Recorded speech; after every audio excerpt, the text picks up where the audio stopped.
Gente, boa tarde. Bom, sejam todos muito bem-vindos ao cinema do IMS Poços. Perdão, desculpa a pressa. Sejam todos muito bem-vindos ao cinema do IMS Poços. É uma alegria estar aqui com vocês hoje, nessa mostra que é muito especial para todos nós e que marca o encerramento da nossa programação de dezembro. De dezembro não, de 2024.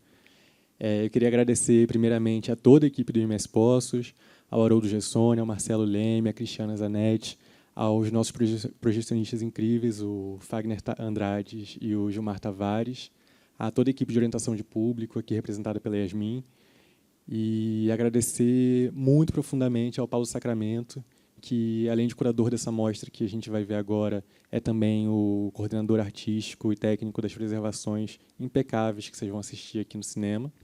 Convido vocês a voltarem. A gente está abrindo agora a mostra José Mujica Marins Restaurado, com 10 filmes restaurados do José Mujica, e também está em diálogo com essa mostra, apresentando a coleção México Macabro, 1958-1961.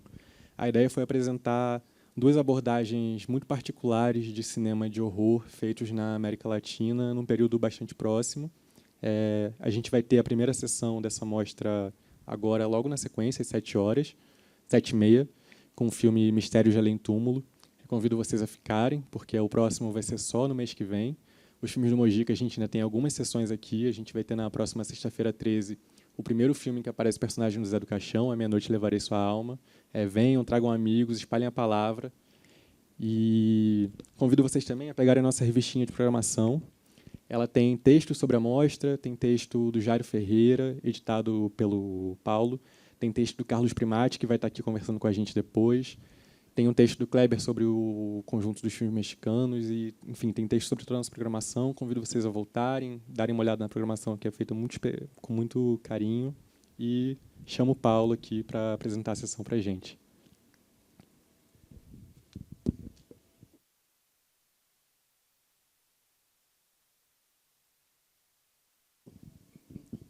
Alô, alô. Boa noite, boa tarde a todos. Estou acostumado com boa noite, né? Mojica, a gente já pensa em noturno, mas estamos nessa tarde aqui, hoje aqui em Poços. Muito obrigado ao IMS. Queria agradecer todo o carinho da equipe com essa mostra, né? Aqui na figura do Tiago, que vou falar, que passamos muitos meses trabalhando em detalhes como é que a gente ia apresentar esses filmes para vocês. E, como ele falou, são 10 filmes. Esses filmes foram feitos pelo Mujica entre 1964 e 1978. Então, a gente tem 4 filmes da década de 60, que são quase todos branco e preto, mas com algumas interferências coloridas, cenas importantes, coloridas, históricas, inclusive. O Primati vai falar um pouco sobre isso depois. E depois, filmes, a princípio, coloridos, com algumas cenas preto e branco feitas na década de 70. Foi um trabalho insano de restauro. A gente sabe como no Brasil, infelizmente, a gente não tem uma cultura de preservação, né, dos filmes, e esses filmes estavam precisando, no mínimo, de uma remasterização há muito tempo, né? Eu produzi o último filme do Mujica, que ele dirigiu, o último longa, em 2008, que é o Encarnação do Demônio, que é o filme que termina a trilogia do personagem Zé do Caixão. E desde aquele momento a gente já sabia da importância de gerar novas matrizes para poder até para os filmes circularem internacionalmente, onde esses filmes são muito solicitados, né? Muito mais do que até no Brasil. Aqui a gente agora está tendo mais acesso a esses filmes, mas eu estudei cinema, e na época que eu estudei cinema na USP, a gente só conseguia ver esse filme em uma fita VHS que existia em uma locadora na Avenida Paulista, e a gente sabia, quando um ia devolver, já avisava o outro: acabei de devolver, para outra pessoa ir lá e conseguir pegar esse filme. Então, agora, felizmente, a gente está conseguindo. Enfim, os filmes agora estão numa qualidade que eles sempre mereceram, tá? Estamos batalhando agora pelo lançamento desses filmes em DVD ou Blu-ray aqui no Brasil, porque esses filmes foram lançados no exterior antes de serem lançados aqui, né, num box com 10 filmes, que é um sucesso, o maior sucesso. A gente tem muito orgulho disso, porque em pouco mais de 6 meses, esse box com 10 Blu-rays foram vendidos 10 mil exemplares desses filmes do Mojica fora do Brasil, na Europa e nos Estados Unidos. Isso significa 100 mil cópias de filmes de longas-metragens do Mojica que foram comercializados. É uma coisa assim que nunca aconteceu, e eu tenho muito orgulho de ter participado disso. Agora a gente vai ver aqui uma outra coisa, que são os filmes em DCP, em 4K, que, enfim, os filmes voltam para o lugar onde eles nasceram para isso, para serem exibidos em tela grande. E eu queria chamar aqui o filho do Mojica, o Cronan Marins, que vai estar com a gente no debate também, mas para ele apresentar aqui comigo. Por favor, Cronan.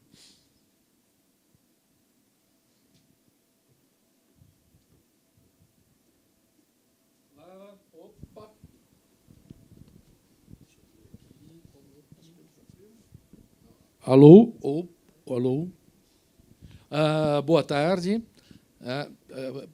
Como o espaço é pequeno, eu nem precisaria do microfone, mas acho que é bom, porque às vezes está gravando, né? A descrição é agora? Não, né? Depois, tá? Autodescrição. Bem, pessoal, muito legal estar aqui em Poços de Caldas. Poços de Caldas eu conheci quando garoto, com 14 anos, foi acho que a minha primeira viagem escolar e tal, e vim visitar Poços de Caldas. Então é uma cidade que eu tenho uma memória afetiva muito grande, né? O brasileiro, né, conhece o Zé do Caixão. É difícil, né, quem tem pelo menos 30 e poucos anos, né, não conhecer o Zé do Caixão. Infelizmente, como a memória do brasileiro a gente sabe é curta, né, e é curta porque, né, programações como esta não são normais no Brasil, deveriam ser mais, né? E aí as novas gerações às vezes têm uma dificuldade, como o Paulo teve dificuldades, né, em acessar alguns filmes, né? Essa oportunidade que vocês estão tendo é fundamental, porque o brasileiro conhece o Zé do Caixão, mas mesmo os brasileiros da idade de 40, 50, 60 anos, como eu, certo? 60, né? Eu não estou dizendo. Não conhecem José Mujica Marins. Esse é um grande problema, porque o José Mujica Marins é um cineasta dos mais conceituados da história do cinema brasileiro. Que eu vi poucos brasileiros, sinceramente, eu não me lembro de outro, mas com certeza nós tivemos, que, quando faleceu, ele foi lembrado pela Academy Awards, certo? Não esteve, né, naquelas imagens, mas esteve na galeria, né, dentro do site da Academy Awards, né, de expoentes do cinema mundial que faleceram naquele ano de 2020, isso foi 2021. Quando eu estive na Cinémathèque Française, certo, com ele, eu fiz 10 viagens internacionais com ele, sendo somente 2 para a Espanha, o resto foi países diferentes. Um diretor, talvez o presidente, eu não me lembro bem, da Cinémathèque Française, disse: como é que estão os filmes no Brasil? Estão bem guardados? E eu não sabia muito, eu sabia que estavam na Cinemateca. Ele falou: porque se vocês tiverem qualquer problema para a preservação desses filmes, nós seríamos muito honrados, certo, de poder guardá-los para a posteridade, porque os filmes do seu pai merecem e precisam ser guardados. Então, desde aquela época, o meu sonho era ter esses filmes numa qualidade que nós não tínhamos. A gente vai falar depois, né, no final da sessão, sobre como isso foi possível. E como vocês estão podendo ver hoje um filme como O Estranho Mundo de Zé do Caixão, numa qualidade que talvez, nem mesmo quando foi lançado, havia. Porque teve muito trabalho técnico, né, muito desse trabalho técnico por conta dessa pessoa que está aqui, certo, o Paulo Sacramento, né, que fez do filme, né, não só um restauro, né, mas uma revisão, a ponto de, alguns momentos, o Paulo ligar para mim: eu tenho um erro aqui, né, que eu percebi na filmagem, vamos tirar ou vamos manter? E a gente decidia, dependendo do tipo de erro, tirar, dependendo do tipo de erro, não faz parte da linguagem dele, manter. A esse nível, né, de precisão que chegou esse processo de restauro. E é isso que vocês vão poder avaliar, certo, de um filme de uma pessoa que tem a consideração não só dos brasileiros, certo, que conhecem muito Zé do Caixão, mas conhecem pouco outras obras em que o Zé do Caixão não é personagem, como essa obra aqui. Mas é, com certeza, um dos maiores representantes quando se fala em cinema universal, certo, no mundo. Maravilha. Bom, gente, boa sessão para vocês. Vocês vão ver agora o Estranho Mundo de Zé do Caixão. E eu quero convidar vocês, os que puderem, permanecer para depois para o debate com a gente e retornarem aqui para o Instituto para verem os outros filmes que vão estar sendo exibidos nesse mês e nos próximos meses, acredito que até março, provavelmente, ou talvez abril, enfim, março, né?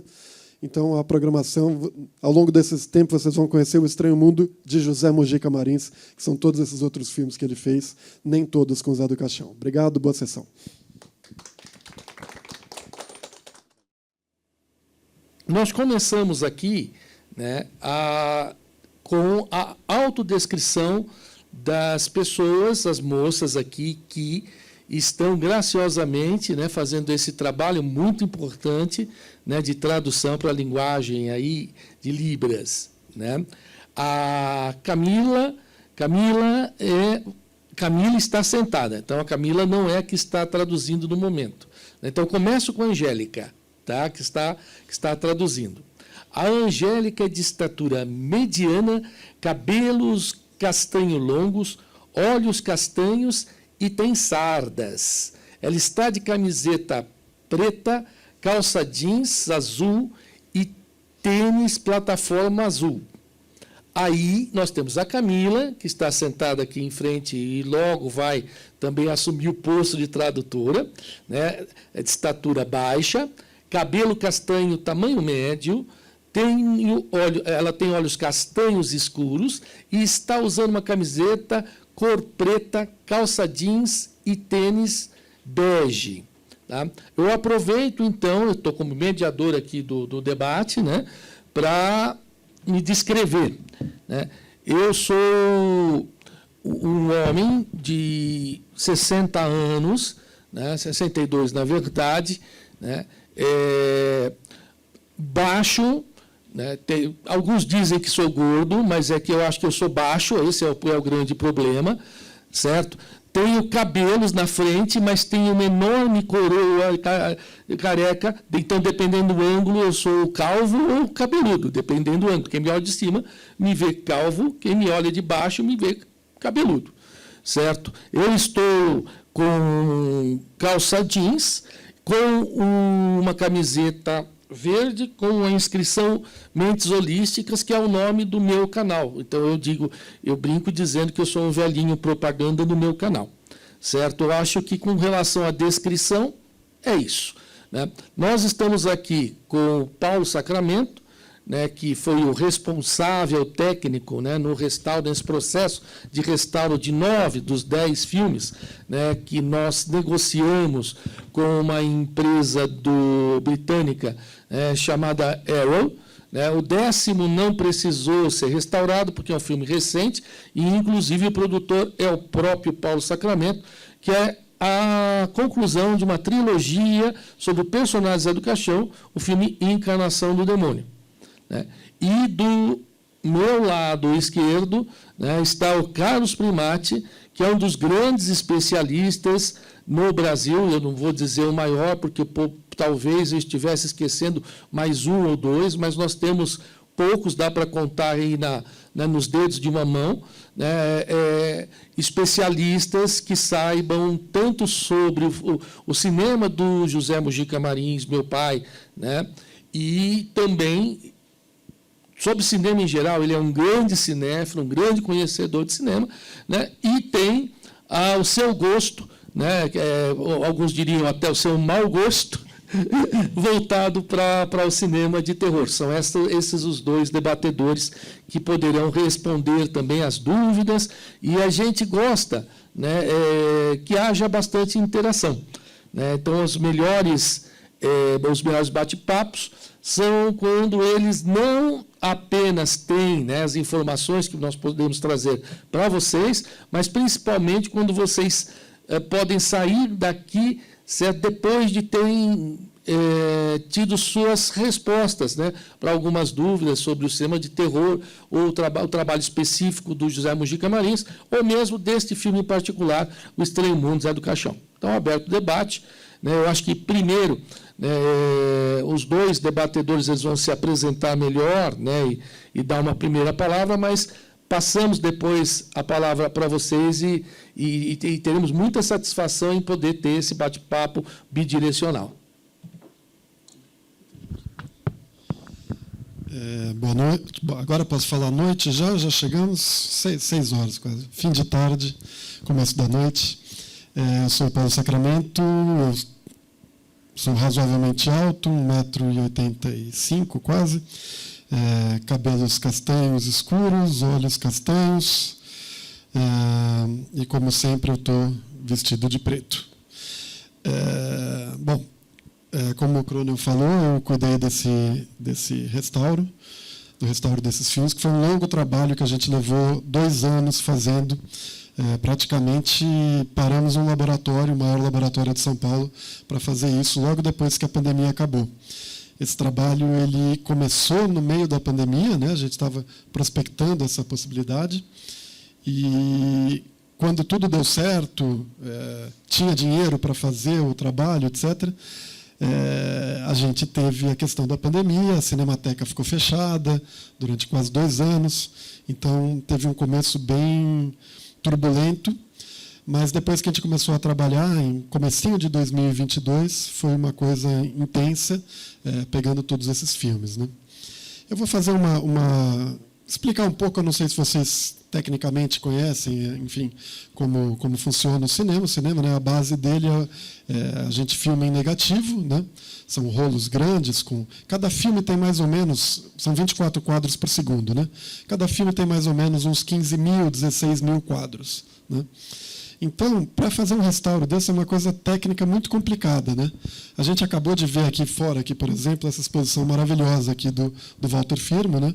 Que são fotos impecavelmente, né? Assim, elas estão no auge da sua exuberância ali. Com certeza, essas fotos também passaram por restauro, por limpeza, por todo esse tipo de coisa. Primeiro no negativo, né? E depois, às vezes, até em foto, você pode até retocar manualmente essas fotos. No cinema, como eu falei, são milhares de quadros, 16.000 quadros, às vezes 18.000 quadros, chega a 18.000 quadros no filme. Para isso, a gente precisa de computadores que façam uma parte do trabalho de limpeza, né? E tem um trabalho muito importante que a gente faz, muito minucioso, de procurar problemas que possam ter sido, que possam ter entrado nesse, que a máquina possa ter gerado, né? A base de um restauro de filmes é assim: a gente não acrescenta problemas, né? A gente tem que resolver o máximo de problemas possíveis. Nem sempre é possível, né? Nesse filme a gente tinha problemas de todos os tipos. É um filme bastante antigo, de 68, né? Então, esses problemas eram desde... Vocês viram na vinheta, por exemplo, aquelas sujeiras que tinham na vinheta no começo, pontos brancos ficam, né, pulando na tela? Aquilo é o trivial. Todos os filmes passam por aquilo. Mas também a gente tinha fungos que vêm no negativo de fora para dentro, porque esses rolos estão enrolados. Então, os fungos vêm por cima e por baixo. Então, eles começam a comer as imagens pelo lado. Isso também tinha aqui nessa vinheta. Vocês devem ter visto uma coisa assim, desses fungos entrando, né? A gente tem riscos. Muitas vezes a gente tem fotogramas faltando no filme, fotogramas que foram rasgados, que têm que ser reconstituídos, né? São vários e vários problemas que acontecem, que hoje a gente não teria nem tempo para falar sobre cada um desses problemas. Mas o Crono falou uma coisa na apresentação que eu queria terminar essa primeira exposição falando, que era: nem tudo as máquinas decidem sozinhas, né? Eu acho que até daqui a alguns anos a inteligência artificial vai fazer mais ainda pelo trabalho de restauro, e a gente vai ter menos interferência humana, assim, que são decisões que a gente tem que ficar tomando. E isso a gente vai tirar ou a gente não vai tirar, né? Nesse filme a gente tinha uma situação bem engraçada, que existia uma cena, vocês acabaram de ver o filme, que é logo que começa o filme, o primeiro episódio, o fabricante de bonecas, que tem um diálogo de um cara que vai lá e conversa com o fabricante de bonecas.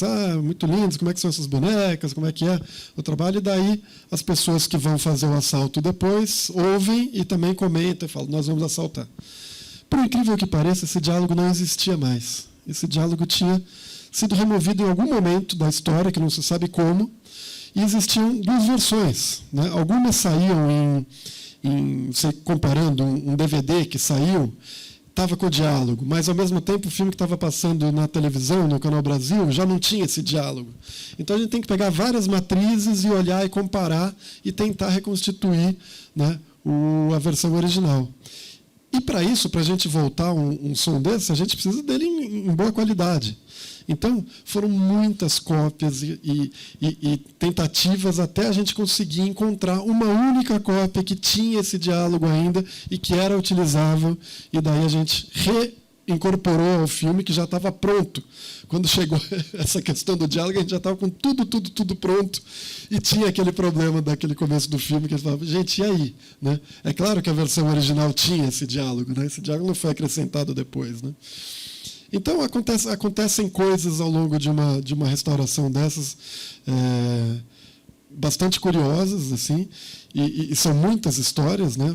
A gente está longe de hoje conseguir passar por uma boa parte delas, mas acho que o interessante era levantar isso, para vocês terem uma ideia da dificuldade de você preservar, né, para as futuras gerações, e você ter, inclusive, para essa troca de tecnologia que foi tão grande que aconteceu nos últimos 15 ou 20 anos aqui, né?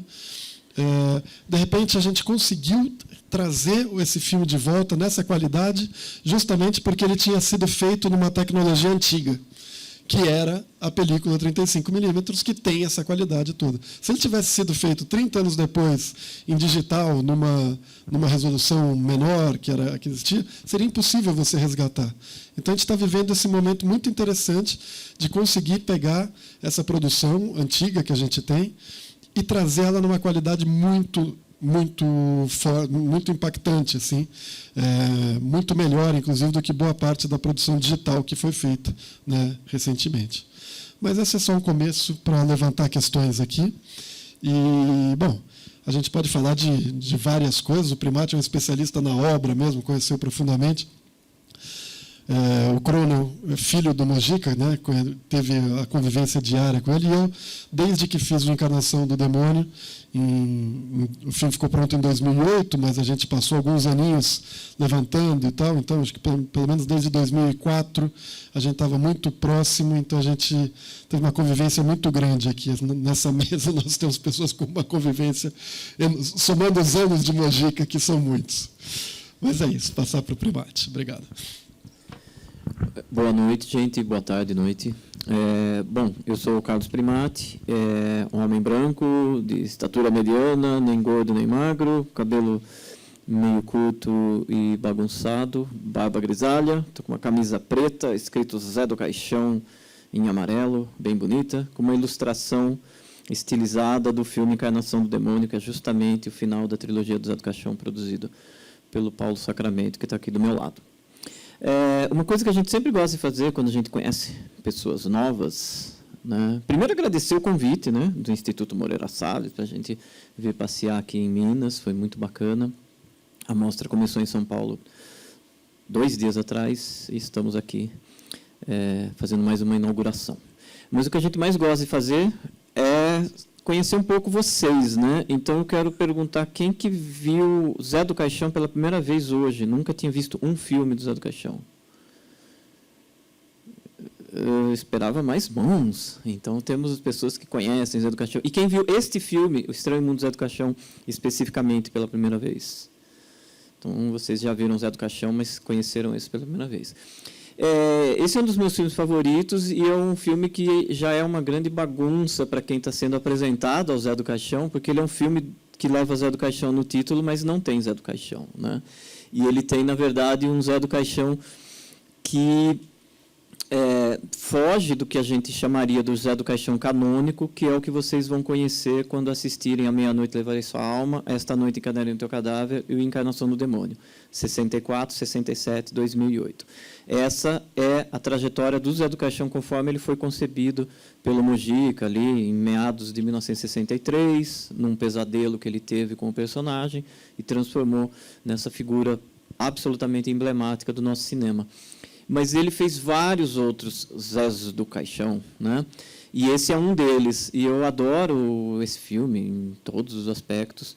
Eu acho, inclusive, o filme que melhor poderia, e de certa maneira aconteceu isso, representar o cinema de horror brasileiro para o exterior, porque ele é muito palatável como contos de terror, ele é muito universal, né? Se a gente pegar o Fabricante de Bonecas, a gente pode conectar até o Sandman, né, do Hoffman, essa coisa dos autômatos com olhos realistas. Depois tem o segundo episódio, que eu gosto muito, do Vendedor de Balões, que não tem diálogos, né? Então, toda vez que a gente for discutir... O Mujica era um bom diretor, eu acho que um episódio narrado só em imagens só cineastas magistrais fazem isso. E aí eu gosto pra caramba do terceiro episódio, em que a gente tem, o que eu gosto de falar, que é o Zé do Caixão do Mundo Invertido, né? Porque é o Oxiaque Odés é Zé do Caixão ao contrário, né? E tem um diálogo maravilhoso no filme, como vocês viram. O cara fala assim, o seu rosto me é familiar. Aí o Oxiaque fala, a matéria é muito limitada em sua forma. Então, é tipo assim, cara, é um pacto, né, com a plateia. A gente sabe que é o Zé do Caixão, mas a gente não pode chamar de Zé do Caixão. Porque os direitos do personagem nessa época estavam presos com o produtor, é típico do nosso cinema isso, né? É o Augusto de Cervantes, né, Coronel? Que ficou prometendo produzir o Encarnação do Demônio desde 1968, mas foi acontecer só com Paulo Sacramento, aí 40 anos depois.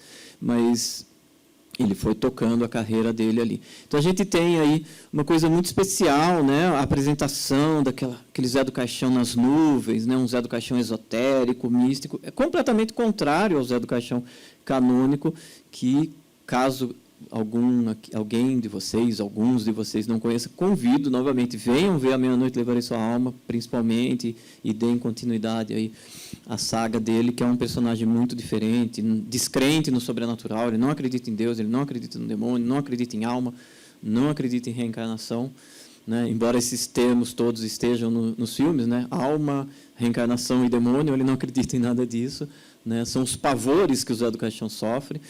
E é um personagem muito rico, mas ele ainda teve essa capacidade, né, de reimaginar o personagem dele de diversas maneiras.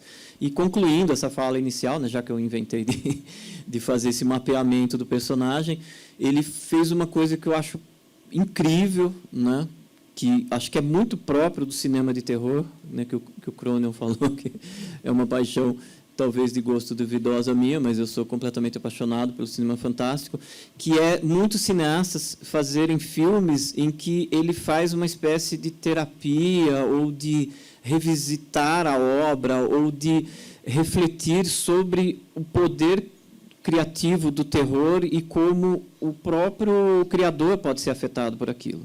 E eu estou falando especificamente de um filme que eu não sei quando, mas eu sei que vai passar aqui, que é O Despertar da Besta, que começa como Ritual dos Sádicos e vira Despertar da Besta. Então, quando vocês forem assistir o Despertar da Besta, e quem conhece já sabe do que eu estou falando, é um filme em que o próprio José Mujica Marins, cineasta, está em cena debatendo a figura do Zé do Caixão e como ele repercute na mente das pessoas, né? Como diferentes plateias entendem o Zé do Caixão de diferentes maneiras. Então, não só o Mujica deixou uma trilogia sólida, fez novas recriações do personagem, como ainda deixou um filme terapia, um filme, eu ia falar psicanalítico, e de fato é, porque ele é muito baseado em sonhos e pesadelos, mas também um filme metalinguístico, genial, é o meu filme favorito brasileiro, esse.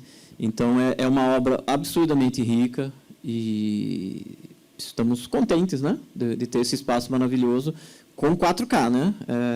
Lembrando que esses filmes foram restaurados e lançados em Blu-ray, e o Blu-ray é muito bonito, é um produto maravilhoso para se ter em casa, mas não é 4K.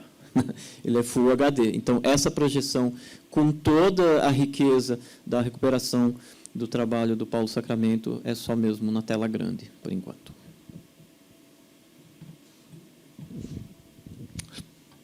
Bem, então nós tivemos aqui uma introdução, né, dos nossos dois debatedores. Eu só gostaria de colocar, quando o Paulo Sacramento diz que nós passamos por muitos problemas, né, na questão do restauro, ele fala da pandemia, ele fala da Cinemateca fechada, né, e talvez na cabeça de alguns tenha ficado, a Cinemateca fechada por causa da pandemia. Não, são coisas independentes. A Cinemateca estava fechada por um absoluto descaso com relação à cultura nacional. E nós corremos, certo, um sério de risco de perder tudo o que a Cinemateca tinha. O nosso grande problema foi que, quando em 2021 eu fui à Cinemateca, porque estavam cobrando o que é que nós tínhamos, até onde nós podíamos chegar nesse restauro, e no restauro você envolve uma série de materiais, né? O ideal é o negativo, mas se não tem o negativo, você tem lá o internegativo, o interpositivo, a cópia e tudo mais, e era importante saber o que nós tínhamos, né? As pessoas da Cinemateca, servidores públicos federais, certo, que estavam heroicamente garantindo mínimas condições para que aquele material continuasse existindo, eles disseram sinceramente para mim: Coronel, nós não podemos te dizer isso. Nós não podemos abrir latas, nós não sabemos onde está esse material, nós não temos sequer os arquivos daquilo que tínhamos, certo? O que a gente procura é proteger o material com relação às intempéries e não está fácil. A qualquer momento podemos ter um corte de luz e, se acontecer isso, certo, tudo aquilo que precisa ficar refrigerado, nós podemos perder. E no meio disso tudo teve um incêndio em um dos prédios da Cinemateca, que por sorte não foi o prédio onde estava esse material, certo? Então, a sociedade, ela se mexeu, a imprensa se mexeu, e por conta disso a Cinemateca voltou a funcionar, certo? Já teve um grande projeto terminado, que foi o restauro, né, de uma coleção de nitrato, ou de películas antigas, década de 50, em nitrato, que é um material extremamente inflamável, certo? E dos 4 incêndios, grandes incêndios que a Cinemateca teve, 3 foi por conta do nitrato, então hoje está tudo digitalizado, e começou agora um outro processo, que é a recuperação do material do Canal 100. Quem tem mais de 40 anos de idade deve lembrar do Canal 100. Esse material está sendo todo restaurado. Então, é muito importante que, nos momentos certos, a gente se indigne contra a sociedade, e aí não interessa governo A, B ou C. Então, está qualquer situação de falta do dinheiro fundamental para a garantia mínima da nossa cultura. Tá? Bem, a palavra é de vocês. Certo? A gente gostaria de poder contribuir para tirar alguma dúvida de quem conhece o trabalho, ou de quem está sendo apresentado pela primeira vez ao trabalho. Tá? Então, o Paulo Sacramento, o Carlos Primati e mesmo eu, né, a gente vai se revezando, né, para tentar satisfazer, né, a curiosidade de vocês.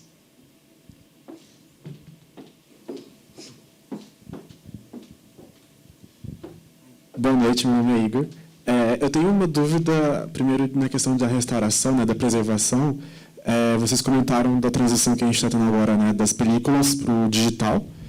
Eu queria saber o que vocês pensam, como que vocês veem o processo de preservação da cultura dos filmes que foram sendo produzidos, enfim, alguns anos atrás e hoje em dia, né, porque a gente vamos ter filmes super relevantes para a nossa cultura sendo produzidos para sempre. Então, como que a gente vai salvar esses filmes, né, no arquivo digital? Qual é essa perspectiva, né, nesse sentido?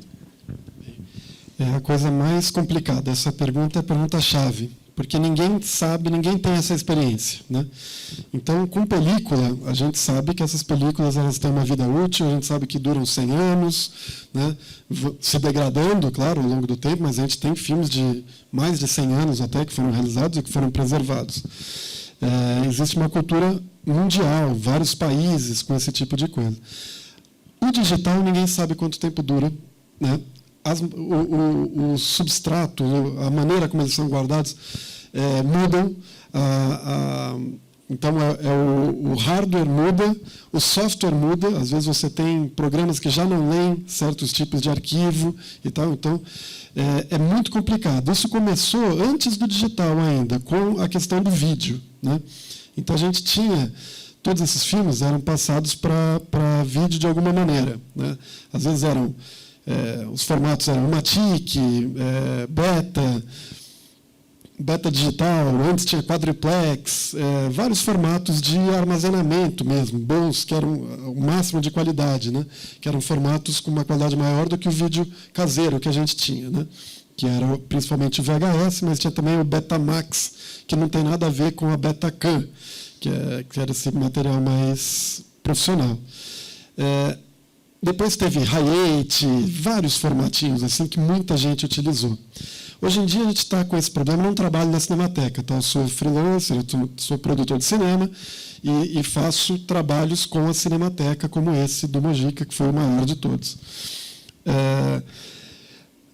A maior parte dessas fitas que existiam, elas eram numa resolução muito baixa, que era o standard, né? Que a gente dizia 720 por 480, a quantidade de pontos ali, de linhas, né? O HD, que a gente está muito acostumado, que era um padrão até pouco tempo atrás, era 1920 por 1080. Né?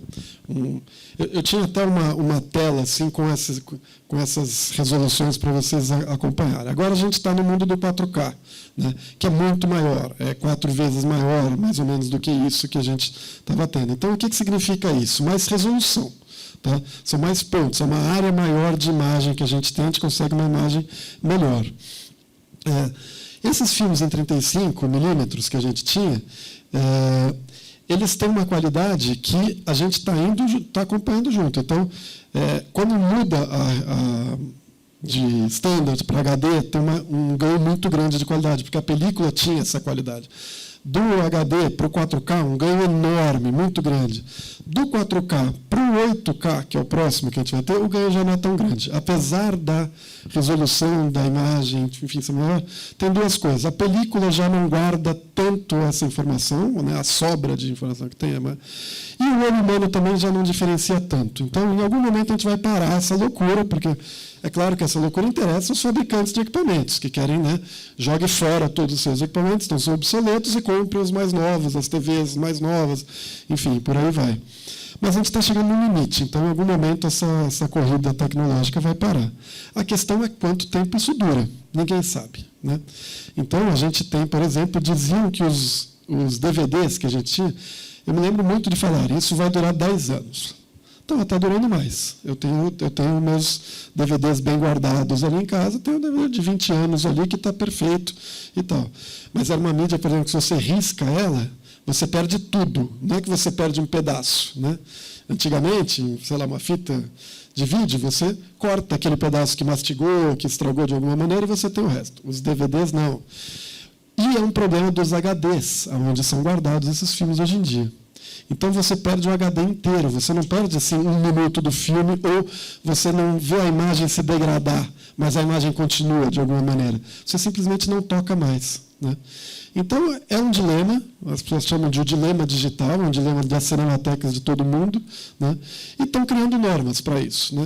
Eu vou terminar aqui essa fala falando um pouco sobre a última norma que está sendo levada, que é assim, tudo que é digital deve ser guardado não com um backup, mas com 2 backups, então você tem que ter 3 cópias daquilo, e 2 delas podem estar no mesmo formato de arquivo, etc., e uma num formato diferente. Você não faz 3 arquivos em DPX, digamos. Esse material a gente está guardando atualmente em DPX, é um formato muito de uma resolução muito grande, etc., o mais fiel ao que a gente tem. É um formato só de armazenamento, só para guardar esse material. A partir dele, a gente gera ProRes, gera arquivos que a gente possa projetar, ou um DCP, como foi projetado hoje. Mas você não pode guardar 3 cópias em DPX. Então, você faz 2 cópias em DPX, por exemplo, e uma em ProRes, em altíssima qualidade, em um arquivo. Para vocês terem uma ideia, um filme desses, em um arquivo ProRes 444, que é o arquivo mais alto de todos, ele vai ter mais ou menos uns 900 GB, 1 tera. Um filme, né? Então, são coisas muito pesadas, mas que a gente não sabe se vai continuar tocando, se vai ter coisa que reconheça esse ProRes, que reconheça esse DPX, e não vamos saber quanto tempo esses discos durarão. Então, de tempos em tempos isso tem que ser copiado para uma outra mídia, tem que ser, enfim, a gente sempre fala em 10 anos, mas acabamos de fazer esse, quando estiver terminando a década, a gente vai ter que pensar em como copiar isso para outro ou atualizar o formato. É uma loucura.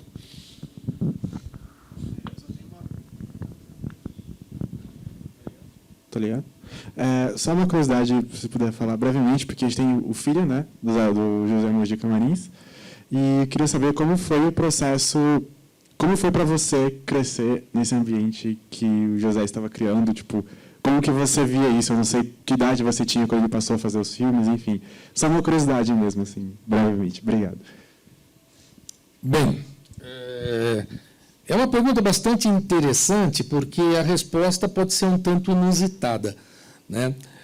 Meu pai criou o personagem, basicamente, né, em 1963, com a estreia do filme, né, A Meia-Noite Eu Levarei Sua Alma, em 64. Eu nasci em 62. Né? Então, as minhas primeiras imagens de pai, basicamente, era daquele homem com barba e com unhas, né, com unhas grandes.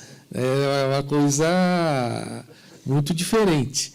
Né? Meu pai tem 7 filhos com 4 mulheres diferentes. Mas, no meu caso, né, de pai e mãe, eu tenho 2 irmãs. Né? E nós vivíamos numa casa muito pequena, porque meu pai sempre teve fortes restrições orçamentárias não só nos filmes, mas na vida doméstica também. Então, nós vivíamos numa casa de 1 dormitório, certo? Eu dormia, inclusive, no corredor, numa beliche do corredor. A gente se ajeitava lá conforme, né, minhas irmãs nasceram. Então, aí, foi uma infância difícil. E era complicado, porque ser filho do Zé do Caixão, naquele tempo, significava, certo, no imaginário popular, ter caixões em casa e dormir nos caixões, porque era assim que meu pai se apresentava na TV, ter como prato principal, né, minhocas ao molho pardo, esse tipo de coisa. Então, alguns amiguinhas ficavam até com medo de vir em casa, certo? Eles tinham, diferente, por exemplo, dos meus filhos. Os amigos queriam vir em casa, certo? Para conhecer, para saber se tinha condições de levar, de conhecer o avô deles, certo? No meu caso, não. Então, era um problema. Ser filho do Zé do Caixão e cognominado de Zé da Caixinha não foi agradável. Né? Para mim, eu tenho certeza, não foi para as minhas irmãs também, certo? O fato é que entre os 13 a 15 anos, certo, eu comecei a verificar, né, antes de começar a trabalhar com ele, que alguns adultos chegavam para mim e falavam: nossa, seu pai, certo, você sabe o que o seu pai significa, certo? E, claro que eu sabia, mas eu não sabia, certo? E, aliás, só fui descobrir muito depois, quando comecei a viajar internacionalmente com ele, o que ele significa para o mundo. Né? Aí falei: não, teu pai é uma pessoa que leva o nome do Brasil, certo, para outros países, não sei o quê, ele tem uma coisa e tal. E aí eu comecei a me defender, certo? Quando as pessoas falam: Zé do Caixinha, tudo mais, eu falei: quem é seu pai? Mané das Couve, certo? O que teu pai fez? Meu pai representa o Brasil, meu pai não sei o quê, quer dizer, não é aquela figura caricata. Então, o que eu posso dizer, que dos 6 anos até os 12 anos, ser filho do Zé do Caixão foi uma tortura, certo? O filho do José Mojica Marins é outra coisa. Meu pai é uma pessoa assim, muito interessante. A gente tinha muitas boas conversas, né? Mesmo quando jovem. Ele chegava em casa, ele gostava de assistir cinema, assistíamos juntos, comentávamos sobre cinema. Né? Meu pai não é uma pessoa estudada. Né? Meu pai tinha o primário. Mas ele era, né, e aí o Primato pode falar também muito sobre isso, que, né, estudou muito a vida dele, né? Ele é uma pessoa extremamente dotada de criatividade, né? Algo que fugia muito do mediano. Certo? Então, conversar com ele era muito interessante para qualquer pessoa, para uma criança, para um adolescente. Né? Ele nunca foi um pai com assuntos de pai. Eu lembro que a minha irmã, que vem mais nova que eu, que é a Liz Marins, que tem lá o seu personagem, a Liz Vamp, esses diálogos aqui era o tipo de, aqui, do começo do filme, era o tipo de conversa que a gente tinha. Mas o que é o tudo? O que é o nada? Que não sei o que mais e tal. Uma conversa estranha para você ter com crianças de 10 anos de idade. Certo? E era com o tipo de conversa que a gente tinha. Então, isso é bastante interessante. Esse é José Mujica Marins, que era uma pessoa curiosa sobre o mundo. Né? Por isso que o personagem, de uma certa maneira, é curioso e acaba sempre se metendo onde não devia se meter, né? Primate. Mas aí, acho que eu já falei demais. Vou passar aqui para o Primate, se ele quiser complementar o que ele sabe um pouquinho da personalidade, né, porque também eles conviveram. Viu? É aquelas pessoas que não é só de ouviram falar, eles conviveram. Né? Isso é importante. Eu vou aguardar a pergunta da plateia, mas eu vou fazer um pequeno depoimento pessoal também. Pessoal em relação à própria visão que eu acho, que eu acreditava bastante tempo atrás, que a gente está falando de meados da década de 90, lá para 96, 98, que eu vislumbrava para o Mujica, e eu fico muito contente em ver isso dar certo, ter dado certo em vários níveis, e também de fazer parte de uma geração, eu, o Paulo, e várias outras pessoas que ajudaram a colocar o Mujica onde ele sempre mereceu, por exemplo, André Bacinski, o Ivan Finotti, o Paulo Duarte, né,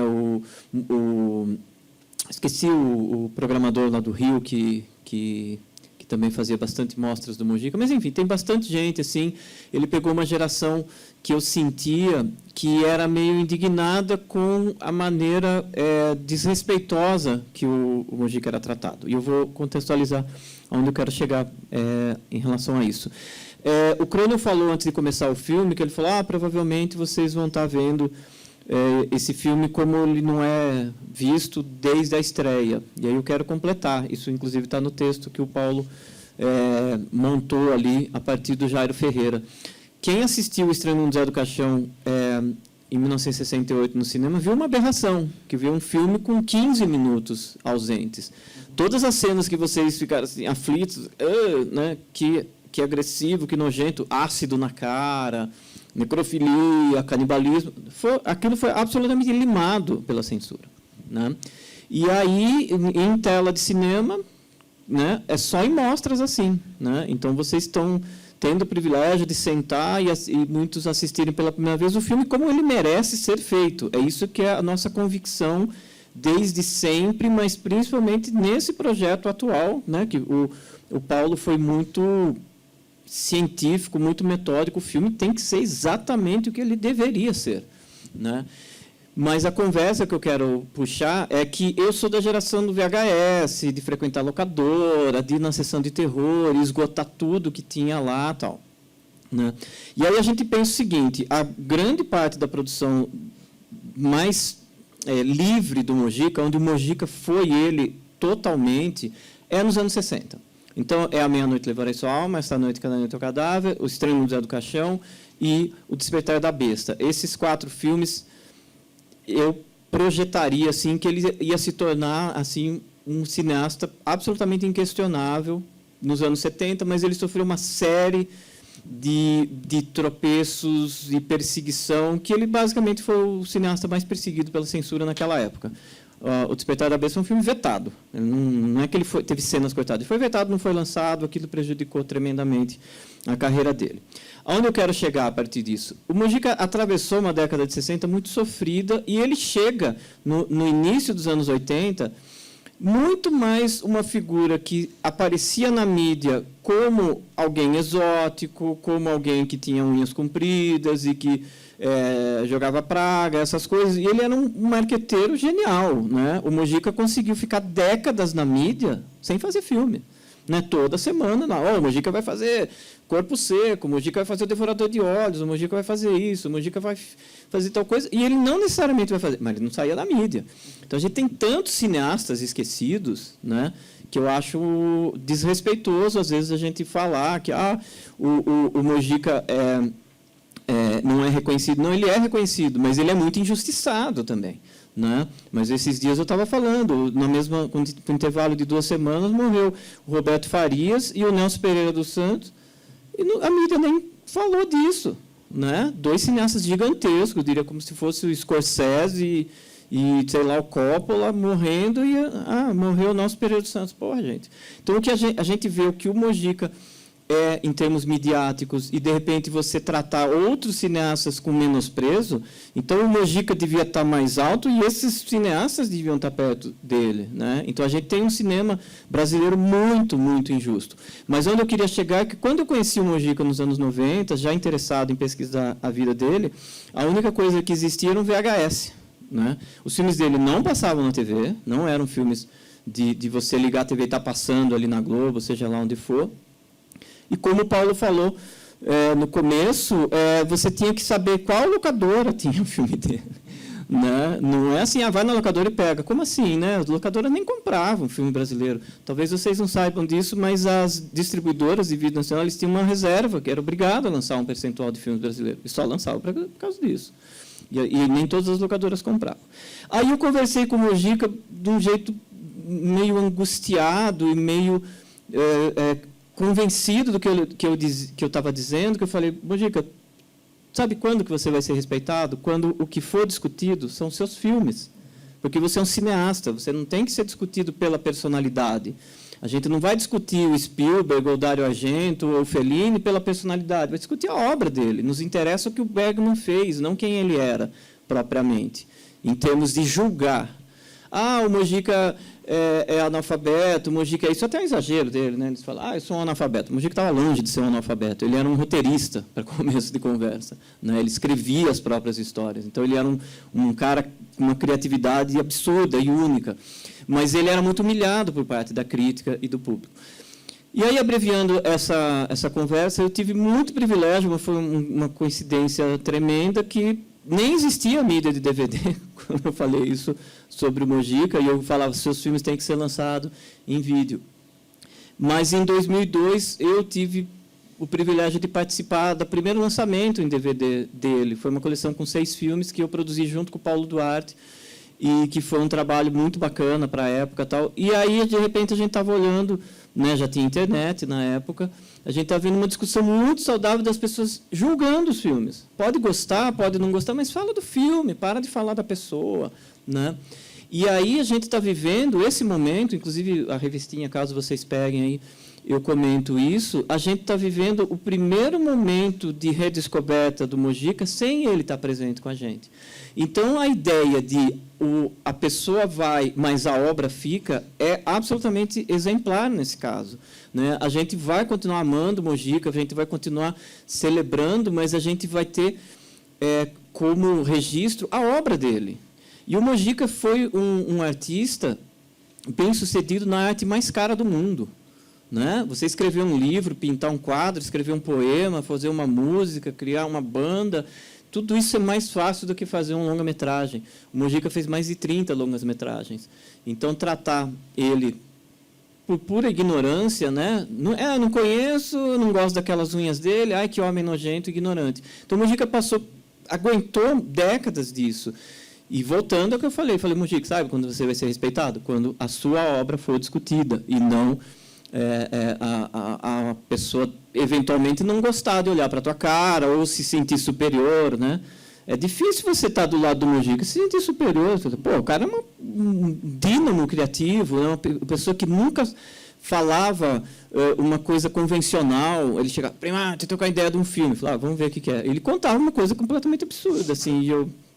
Cara, eu não tenho capacidade para compreender isso. Então, ele era uma pessoa muito especial, muito, muito gentil, muito gracioso, uma pessoa maravilhosa para conviver. Não merecia tudo isso, mas a gente vê todo esse processo, né? A quantidade de mostras internacionais, esse sucesso internacional do boxe, ele sendo exibido, enfim, na França, na Itália, na Inglaterra, no Japão, né, nos Estados Unidos, mostra, né, que não é a pessoa mais que importa, é a obra. Né? Como a gente fala, você não vai pagar... É caro o box da Arrow, viu, gente? É bem carinho. Você não vai comprar aquele box porque... vou comprar esses filmes exóticos. Você compra, você está fazendo um investimento porque é um cinema interessante. Né? Então, pensar que existe essa ideia do deboche, do trash... Inclusive, o Mojica detestava, né, o rótulo de trash. Né? E, apesar de ter apresentado o Cine Trash, ele detestava, e eu estou completamente do lado dele, porque eu também acho ofensivo isso. Então, enfim, concluindo, foi muito bacana conseguir ver isso acontecer, né? De certa maneira, as mídias ajudaram, né? Porque o VHS ele não era consumível como home video, né? Você pegava no locador, mas para comprar e ter em casa é o DVD. O lançamento foi um fenômeno. Nessa época veio o Canal Brasil, que não para de passar filmes do Zé do Caixão, né? Então, o Canal Brasil ajuda a manter as gerações, né? Se interessando por ele. E agora, esse Blu-ray e esse restauro, né? Como o Paulo já falou da questão técnica, vai durar alguns anos, né? Quem sabe décadas. Então, é isso que eu queria falar, né? O importante é, desde já, a gente ter essa noção. A gente está celebrando um cineasta e a obra dele, e do jeito que ela merece ser vista, né? O Paulo conversava muito comigo, Primati, está tão linda tal imagem que eu encontrei um monte de coisas ali que a gente não encontrava, né? Quero ver chamarem de trash, né? Depois de a gente ver essa qualidade de fotografia. Inclusive, o Estranho Mundo do Caixão tem umas das fotografias mais lindas, né? Porque aquela masmorra, tem muito detalhe, muito esqueleto, né? Eu adoro aquelas pedras pintadas na parede, acho uma graça aquilo. Enfim, é isso. Já falei demais. Boa noite. Opa.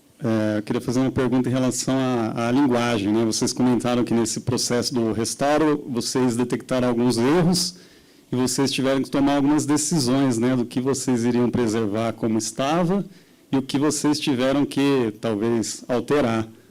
Eu queria que vocês contassem, dessem um exemplo do que vocês mantiveram e o que vocês alteraram. E uma outra pergunta para o Paulo, que é, você trabalhou como produtor no filme de 2008, né? Queria saber como que foi você, como um fã do Mojica, trabalhar junto com ele e com, acho que com o Denison Ramalho também, né? Queria que você contasse um pouco dessa experiência para a gente. Obrigado. Imagina. Bom, primeiro essa coisa dessas decisões que a gente tinha que tomar, né? Muitas eram decisões técnicas, né? Por exemplo, para você ter uma ideia, tem uma coisa que se faz em cinema, uma tecnologia bem antiga, que se chama viragem, né? Isso se fazia desde a época do cinema mudo, que você tinha os filmes eram branco e preto, mas você podia copiar aqueles filmes com uma cor atrás. Então, ele não ficava branco e preto, ele ficava azul e preto, digamos. Ele tinha como um filtro azul. E daí você cortava para uma outra cena, que era uma cena mais romântica, e daí colocava um filtro amarelo. Daí você cortava para uma cena de violência e tinha um filtro roxo, né? Então, isso era uma coisa bem antiga que se fazia no cinema e que o Mojica utilizou muito em alguns filmes dele. Ele fazia isso, ele não tinha, às vezes, dinheiro para filmar colorido, ele filmava branco e preto, mas ele sabia que ele já ia tirar essa cópia colorida com essas viragens e tal. E daí a gente, de repente, se deparou com filmes que tinham viragens ou que tinham viragens diferentes. Eu tinha cópias com viragem e cópias sem viragem. A cópia sem viragem, o branco e preto era totalmente branco e preto, né? A cópia com viragem tinha essa cor. E daí a gente tinha que olhar, falar assim, como é que era essa história, né? Era o quanto a gente pode confiar nessas viragens, quando que elas foram feitas, né? Então, normalmente é uma coisa muito interessante a viragem, mas a gente teve um filme, por exemplo, que foi o Quando os Deuses Adormecem, né? Que também a gente tinha uma cópia que não tinha viragens, mas era uma continuação de um filme que tinha viragens, e daí ficava, mas faz sentido isso? Como é que é? Então, a gente tinha que, eventualmente, nesse tipo de coisa, tomar essa decisão, porque a gente sabia que ia estar terminando com a versão que vai ser a definitiva por algum tempo, né? O definitivo para sempre não existe, mas é o que vai ficar por uns 15 anos. A gente tinha algumas correções muito poucas, assim, por exemplo. O Mojica fez o primeiro filme, né? A Meia-Noite Levarei Sua Alma, depois fez Esta Noite Encarnarei no Teu Cadáver. Aí, quando começa o filme, A Meia-Noite Encarnarei no Teu Cadáver, ele fala... Eu misturo tudo. No segundo filme, Essa Noite Encarnarei no Teu Cadáver, ele fala assim, esse filme termina aonde a meia-noite levarei tua alma começou. Está errado. Era a meia-noite levarei sua alma. Então, não existe esse filme, A Meia-Noite Levarei Tua Alma. O segundo era o Teu Cadáver, né? Então, ele mudou isso ali, mas a gente e falou, a gente mantém isso aqui, eu posso mudar esse T por um S e colocar o nome certo do filme. E faz sentido, porque ele está se referindo a um filme que existe, e não a um filme que não existe. Então a gente tinha essa coisa, pô, mas deixa o erro ou não deixa o erro? Né? Daí eu consultava a Sociedade Amigos do Zé do Caixão, esses dois aqui são os que foram mais consultados. Deixa eu atrapalhar um pouquinho isso aí.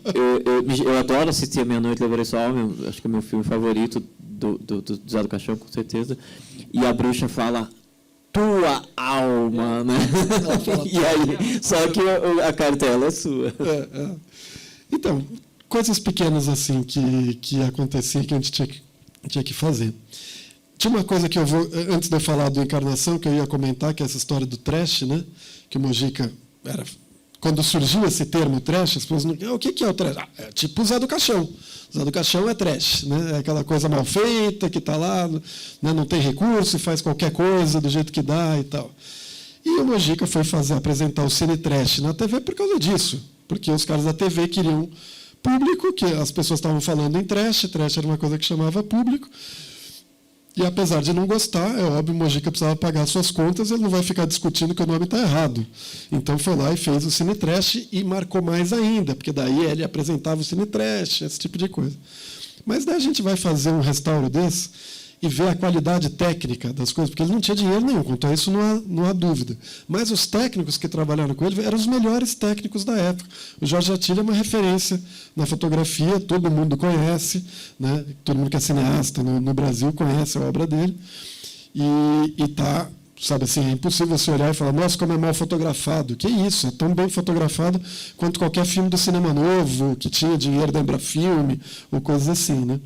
E o montador do Mojica, que também estava começando a carreira dele, era Luiz Elias, e eu falo isso de boca cheia, porque eu sou montador, montei 15 longas-metragens, né? É um dos 3 maiores montadores da história do cinema brasileiro. E ele montou todas as obras-primas do Mojica e tal, mas ele montou filme do Hector Babenco, ele montava filme do Walter Hugo Cury, todos cineastas sobre os quais não paira nenhuma dúvida, certo? Era o mesmo cara, o mesmo técnico. Então, que história é essa de trash? Então, Babenco é trash? Né? Walter Hugo Cury é trash? Porque eram os mesmos técnicos. Né? Ele montou o Pichote, né? Montou Pichote, é. O Luiz Elias do Cury montou uns 5 filmes dele, do Mojica, tantos outros. Mas, enfim, Encarnação do Demônio, só para terminar rapidamente. Não dá para falar rapidamente sobre o que foi, né, fazer esse filme com o Mojica, porque... Enfim, eu comecei a fazer, vou contar muito rapidamente como. Eu conheci o Mojica muito mal, porque quando eu fiz a faculdade de cinema, eu tentei me aproximar dele umas 2 ou 3 vezes. Eu fiz uma matéria para o Jean-Claude Bernardet sobre o cinema do Mojica e tal. Daí fui ver aulas dele no Brás, ali, como é que ele estava dando, os cursos, esse tipo de coisa. Mas muita gente procura o Mojica sempre. Então, é impossível uma pessoa como ele guardar quem era aquele menino de 18, 19 anos que estava indo lá. E toda vez que eu aparecia, a cada 2 ou 3 anos que eu procurava por alguma coisa, era como se fosse a primeira vez. E assim foi de novo quando eu fui procurar ele para fazer a Encarnação. Porque eu tinha feito, alguns anos antes... por uma coincidência do destino, eu dirigi o meu primeiro longa, que chama Prisioneiro da Grade de Ferro, que é um documentário bastante conhecido e tal, que apareceu muito, numa época, inclusive, que o documentário estava bem em baixa aqui no Brasil, e daí ele ajudou um pouco a fortalecer as novas gerações a querer fazer documentário. E eu produzi no mesmo ano um filme que retomou a produção de cinema em Recife, que era o Amarelo Manga, do Cláudio Assis. Então, por essa contingência desses 2 filmes, eu virei o produtor jovem que estaria apto a bancar um projeto, né? Qual seria o próximo projeto meu como produtor. E eu, ao invés de fazer um filme meu, que eu também dirigia, eu falei, não, eu quero trazer o Mojica de volta. O Mojica não faz um filme de terror há 30 anos, aquele tipo de coisa. E daí, sim, eu fui procurá-lo. Fui junto com o Denison, que é um cara que faz filme de cinema de horror, né? Na época tinha feito um curta. Eu produzi o segundo curta dele e a gente falou, pô, vamos atrás. Ele tinha sido meu assistente no meu documentário. Falei, vamos atrás do Mojica, vamos ver o que o Mojica quer, né? E a gente, entre eu e ele, a gente fala, pô, a gente quer fazer uma Encarnação do Demônio, né? Que a gente conhecia, o Mojica falava disso há mais de 30 anos, que queria fazer esse filme. Mas a gente não propôs isso para ele. A gente chegou para o Mojica e falou, queremos fazer um filme com você. Você toparia? Vamos desenvolver um projeto e a gente vai atrás do dinheiro para fazer o filme. E daí o Mojica falou, não, eu quero, acho muito legal, mas eu só aceito se for um filme. Que é o filme que eu preciso fazer, senão a minha obra não está completa, toda aquela coisa que ele falou muitas vezes e tal. E era tudo que a gente queria ouvir, né? E eu vou contar uma coisa muito curiosa para terminar essa coisa do Encarnação, é que o Mojica ele esperava que o Zé do Caixão fosse sempre jovem. Ele imaginava aquele personagem dele, né? Passa um tempo e o Zé do Caixão tem sempre 30 e poucos anos de idade, etc., como nos outros filmes que ele tinha. E então ele tinha feito, alguns anos antes, entre esses programas de TV que ele fazia e tal, para encontrar o sucessor dele. Quem seria o ator que iria interpretar o Zé do Caixão? Então, fizeram uma campanha nacional, elegeram, votaram, tinha uma pessoa que foi escolhida, que era o Rubens Mello. E daí a gente falou, não, Mojica, só que é o seguinte, não é para Rubens Mello esse filme é para você fazer. Dele, mas como eu estou velho, né? O Zé do Caixão é jovem. Eu falei, quem disse que o Zé do Caixão é jovem? Né? Você que está me dizendo isso. Para mim, o Zé do Caixão, o tempo passou. E por que o Zé do Caixão sumiu tanto tempo? Vamos descobrir por que ele sumiu. E daí, no trabalho de roteiro, ele foi preso. Ele é um criminoso, ele cometeu seus crimes, foi preso. No Brasil, só pode ficar 30 anos preso, por mais, né, horroroso que sejam os seus crimes, e você vai ter que sair. E eles começam a Encarnação do Demônio com ele saindo da cadeia depois de 30 anos preso, fora o processo anterior e tal, com a mesma coisa que ele queria, que a característica do personagem Zé do Caixão é que é um cara descrente, etc., mas que quer encontrar uma mulher para gerar o filho perfeito dele e perpetuar o sangue dele. E ele está mais velho, eu preciso ter pouco tempo agora para a minha missão. Né? Então, na hora que o Mojica ouviu toda essa história que tinha que ser ele começou a imaginar esse Zé do Caixão mais velho, o olhinho dele brilhou, e a gente tinha certeza que a coisa ia dar certo. E aí muitos percalços, mas o filme está aí e vai ser exibido aqui para vocês depois. Eu só gostaria de pontuar algumas coisas sobre o estilo do meu pai, né? Porque ele é um cineasta intuitivo.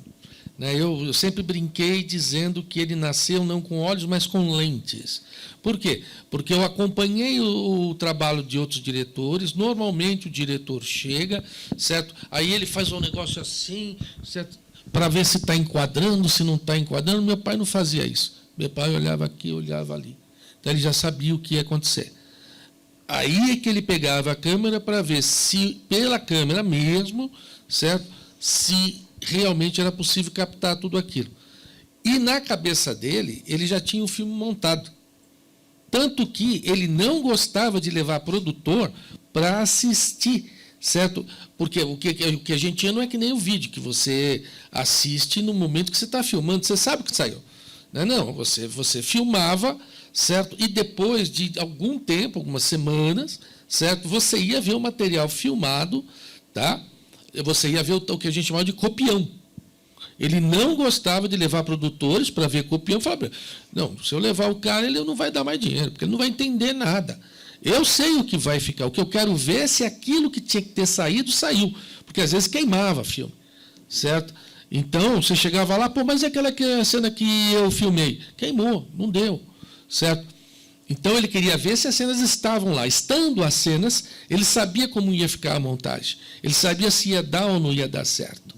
Então, ele tinha muitos planos de cobertura. Na cabeça dele, ele, às vezes, chegava aqui e falava, põe eles para filmar aquilo ali. Tá?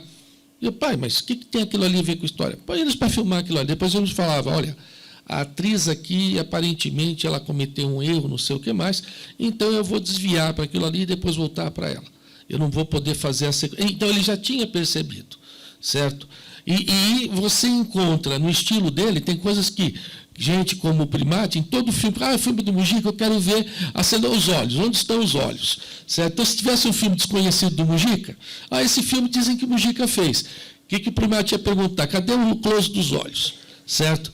Então, porque ele fazia muito coisa dos olhos. Cadê a cena do espelho? Certo? Ele gostava muito de filmar através do espelho. Então, são coisas que ele foi carregando durante as décadas. Né? E por que ele não gostava de ser chamado de trash? Porque nessas chamadas obras-primas, né, pelo Primati, que foram os filmes de 60, ele era extremamente meticuloso. E ele procurava, a ideia dele era mostrar, certo, para o público como se aquilo fosse realidade. Então, a gente dá sempre o exemplo do exorcismo negro, né? Eu tenho que cortar um dedo, certo? Mas como é que isso vai ficar perfeito? Certo? Mas nenhum dedo, certo, seria, pelo menos na época, né, 1974, não, certo, vão perceber. Fala, não, vamos pegar o cara que não tem dedo, certo? Porque aí você coloca qualquer dedo falso, mas na hora que o cara sai gritando e você olha e não tem dedo, certo? Ele fala, meu Deus, cortaram o dedo dele mesmo. Não, ele não tinha o dedo, certo? Então, meu pai fez muito isso, e aquela ideia era mostrar mesmo, mostrar uma coisa crua. Né? Aqui, por exemplo, vocês podem verificar as cenas, lembrando em que época nós estávamos, lembrando que estávamos no Brasil no tempo da ditadura, né? Sem recursos para todo tipo de filme. Imagina para esse. Observa o realismo das cenas. Eu falei, a gente não consegue negociar o filme pelo realismo de algumas cenas. Certo? Só para ver essa coisa do estilo que você perguntou. Perguntas? Tenho aqui, vai lá.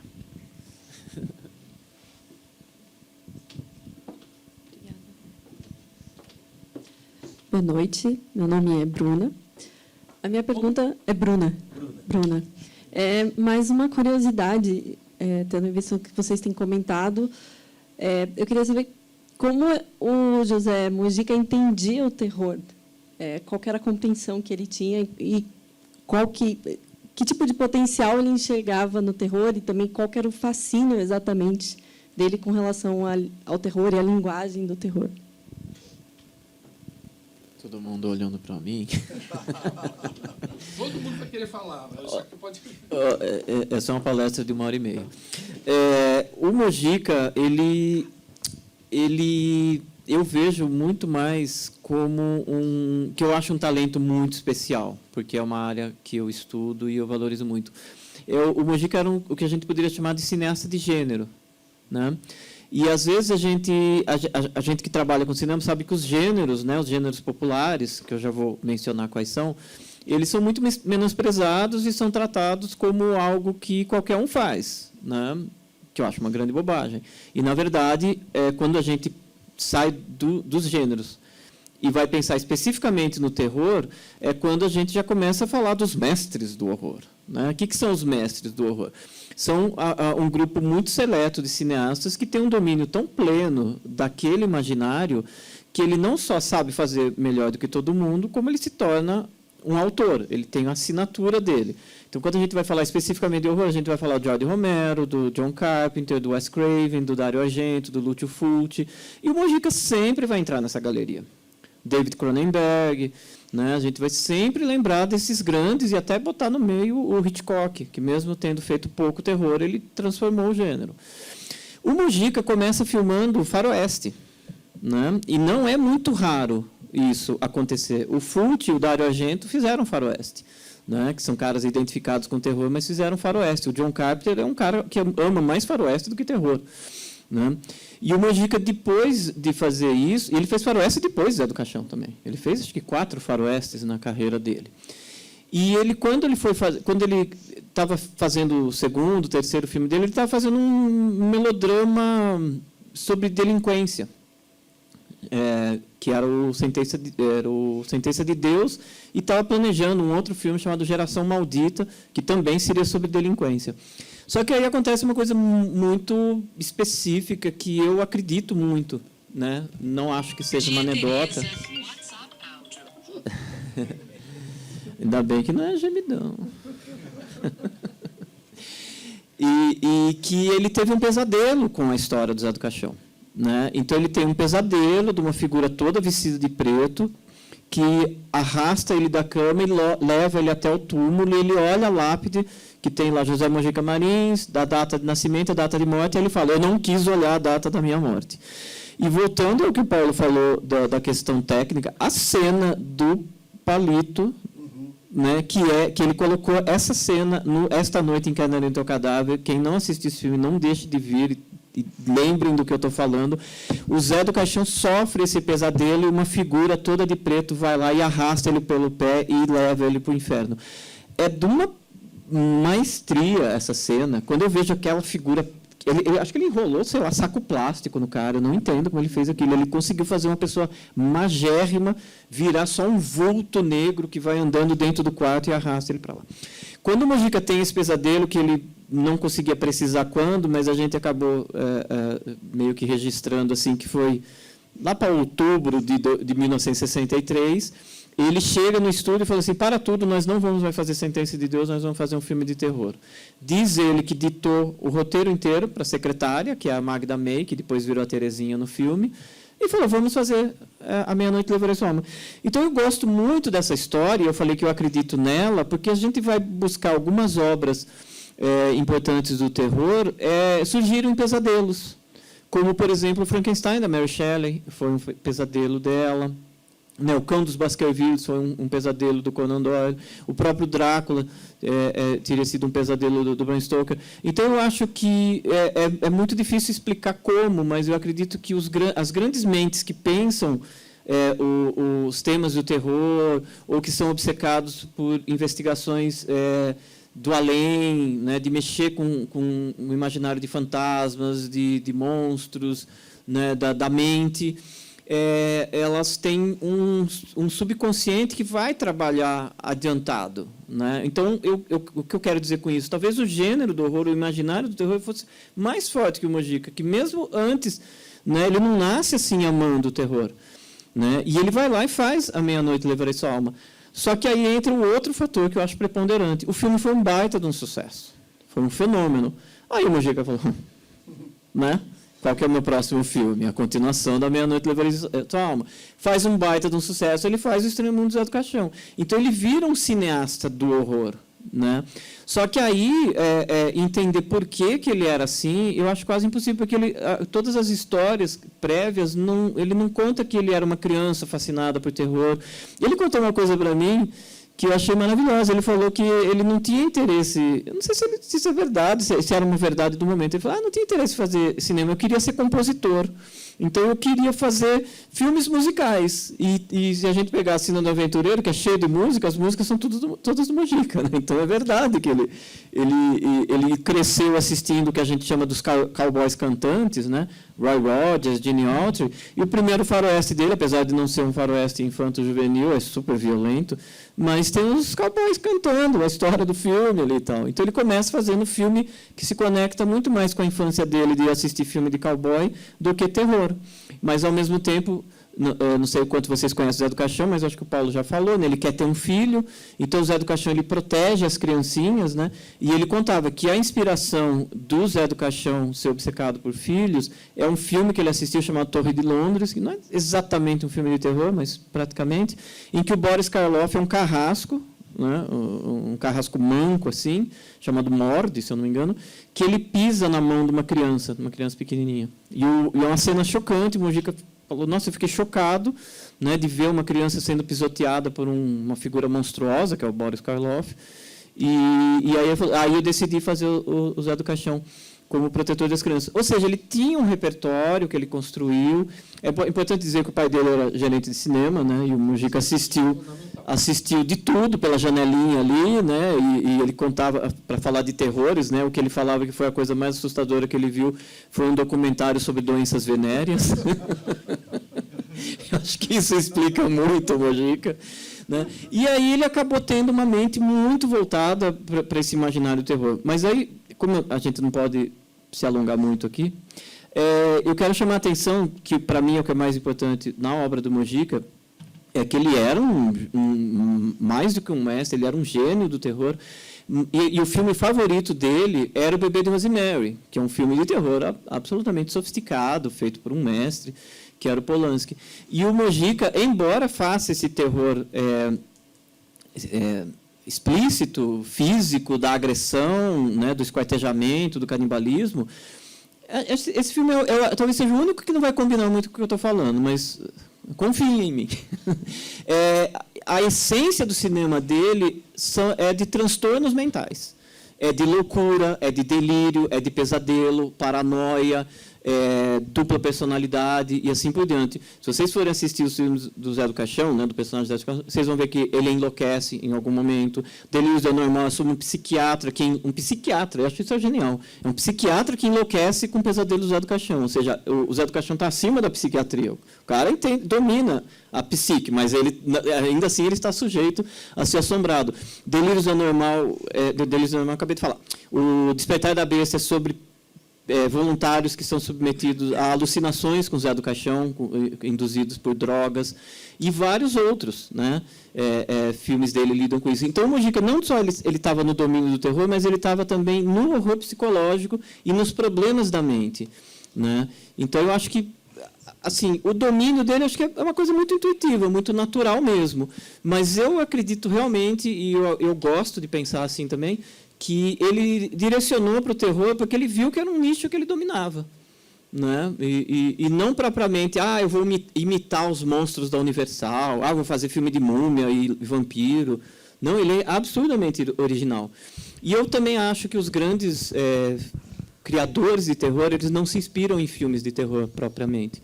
Eles vão ter toda uma bagagem, um repertório de cinema em que você tira ideias daqui e dali e faz um terror autoral.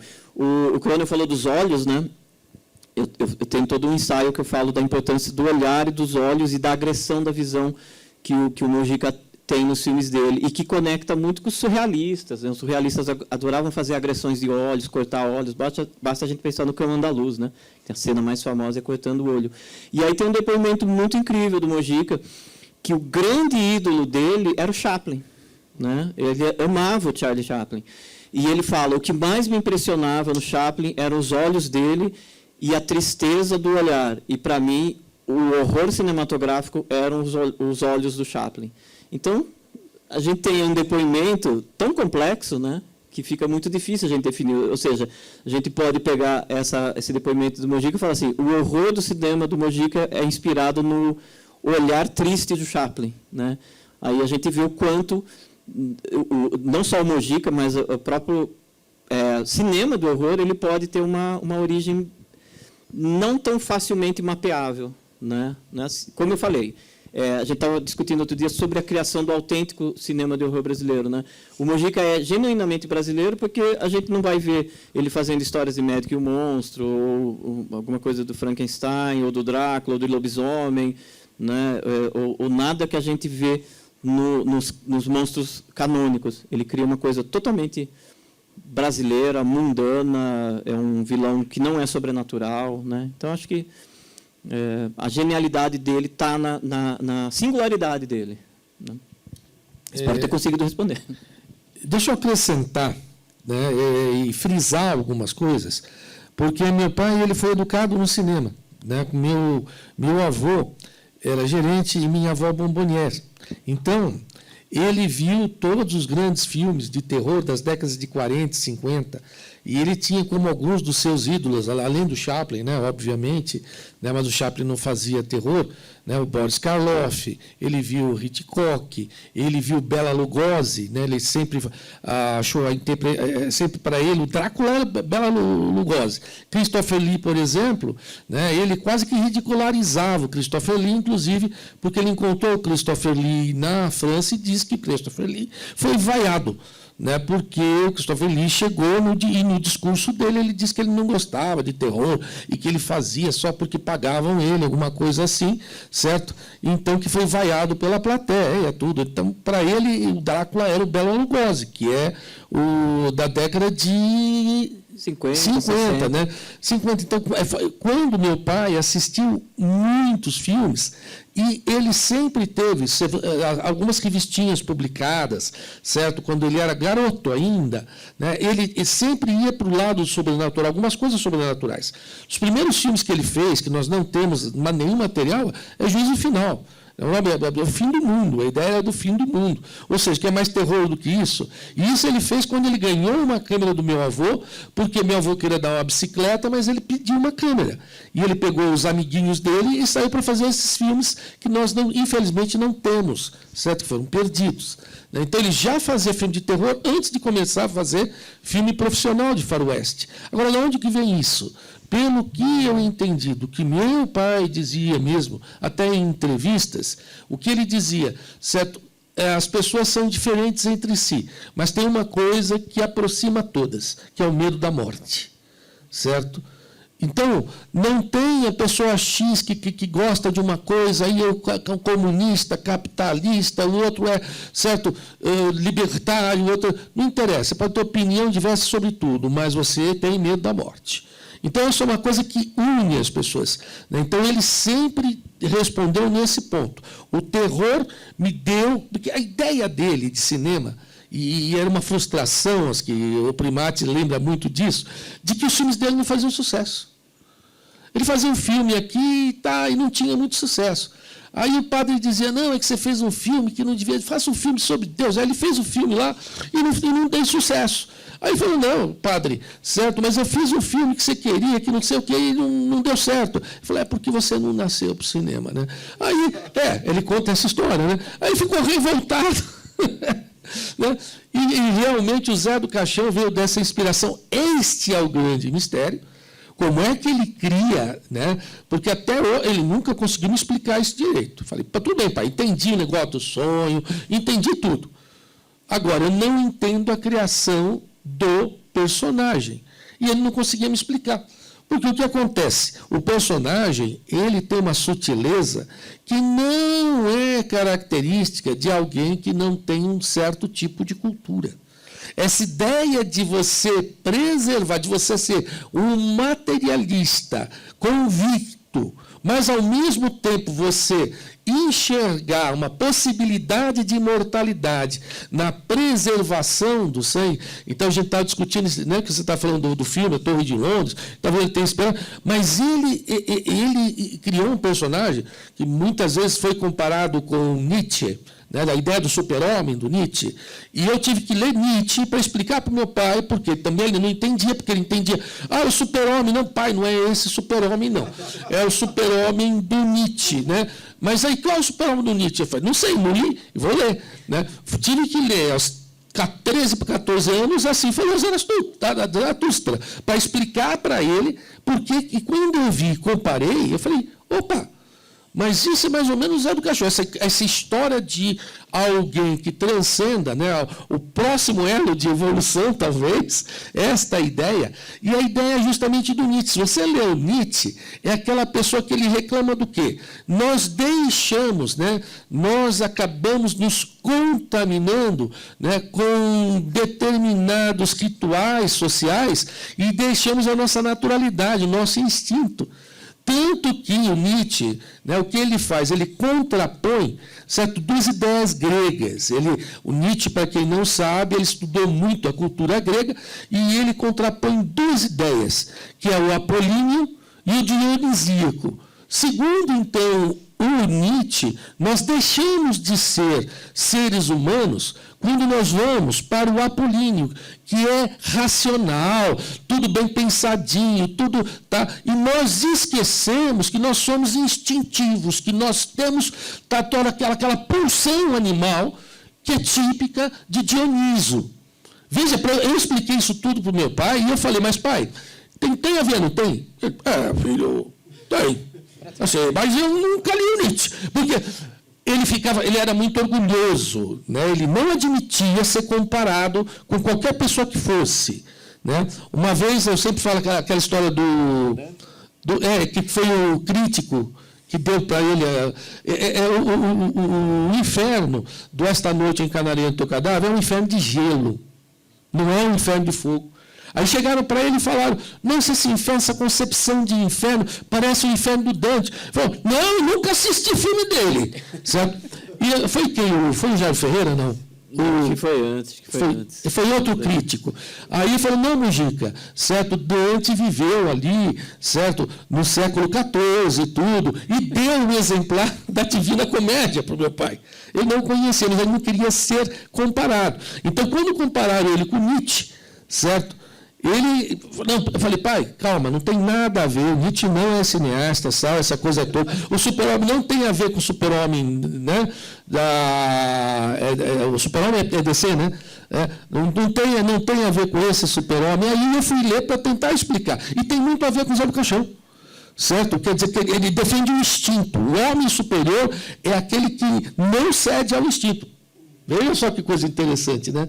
Aí é uma ideia que dá muito terror.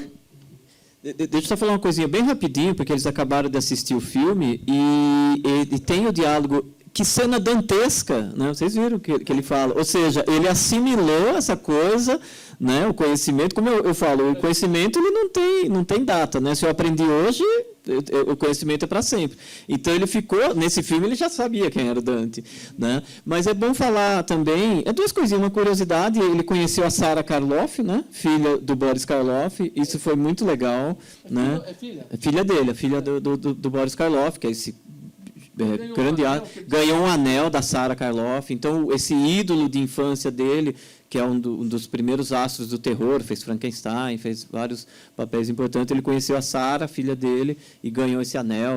Foi muito legal esse reconhecimento. E a outra questão, só muito rapidamente mesmo, essa questão de eventuais influências. Na verdade, não são influências, mas são comparações.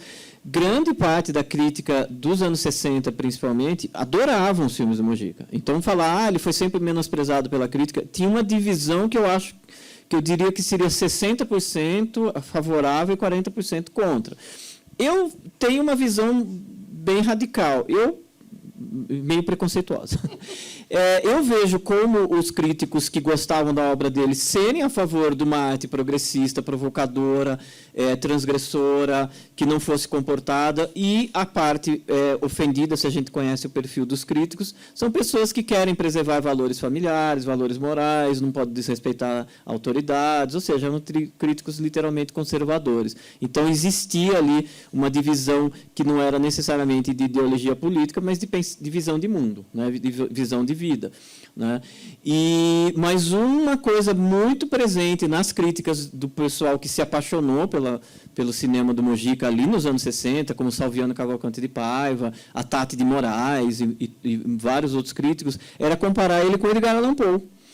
E o Mujica, com certeza, não tinha lido Poe na época, mas ele era muito apaixonado pelo Poe, porque ele sabia que o Poe teve uma vida sofrida também, né? Então, ele se identificava muito com Edgar Allan Poe. Então, a gente pensar que na obra dele tem traços de Edgar Allan Poe e de Dante, sem ele ter sido exposto, ter estudado esse material, mostra como a mente dele era muito criativa, muito especial, e estava sintonizada com figuras que, mesmo ele não conhecendo, ele absorvia.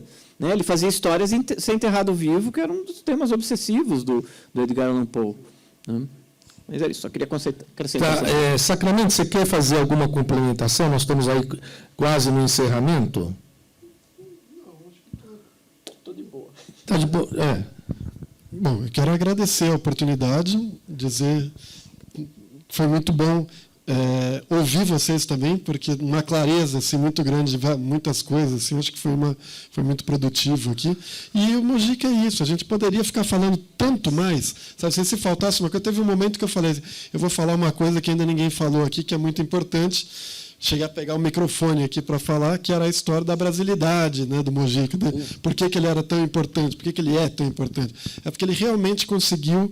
Não é porque ele é um diretor genérico de terror, assim. Ele é um diretor de terror, de horror brasileiro, né? E você já falou isso, Primati, você não me deixou. Desculpa.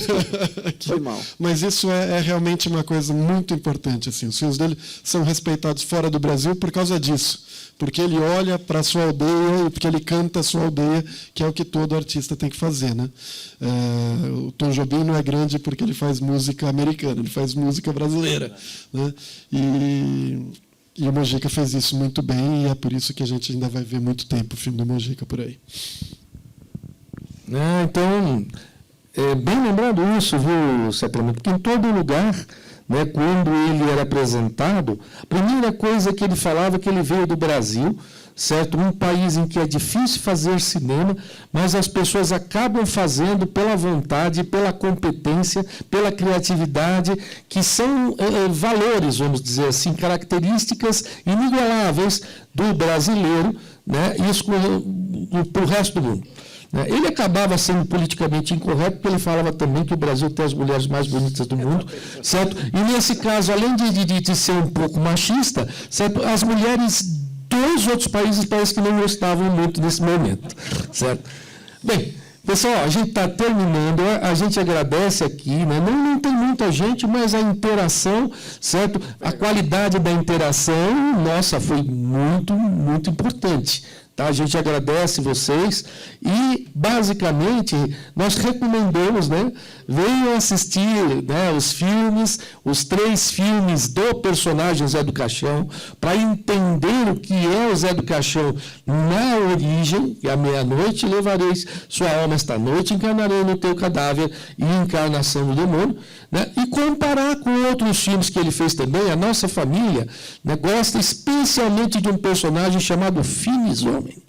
O Finis Homens é quase sacrílego falar isso, mas é uma certa analogia, né, aos evangelhos. Né? Eu não vou prosseguir, né, mas assistam Finis Homens, a continuação é Quando Deus Adormece, é um personagem que ele pretendia também, né, ter mais filmes. E a gente acha um personagem bem típico da criatividade dele. Não é um personagem de terror, mas é um personagem místico. E ele é uma pessoa mística. Meu pai era bem místico nesse sentido. Tá? Muito obrigado mesmo. Né? Então, estamos encerrando. Tá? 19:11. O pessoal falou que eu dei como limite 19:10, né? Mas quem dá 10 dá 11, certo? Então, estamos indo. Tá? Mas já vou ficar aqui fora, na verdade, se quiser conversar um pouco, tá? Sem problema nenhum. E se quiser comer alguma coisa aqui, é só falar que está na cota do Paulo Sacramento. Tá? Bom, eu quero também agradecer, mas eu vou pegar o gancho, dá vontade de conversar um tempão com vocês, né? O Finis Homines eu vejo também como o Mojica como cronista social, né? Porque ele olha, né, toda aquela visão da hipocrisia da sociedade e tal. Então vocês vão ver um cineasta ali bastante complexo e rico de ideias, e ainda bem que tem 2 filmes, e os filmes também são bastante chocantes. E reforçar o convite, venham prestigiar a mostra, conte para os amigos o que eles perderam, fala, deveria ter ido, e vejam os filmes mexicanos também, que são bastante divertidos. Parabéns para o IMS e obrigado pelo convite, obviamente.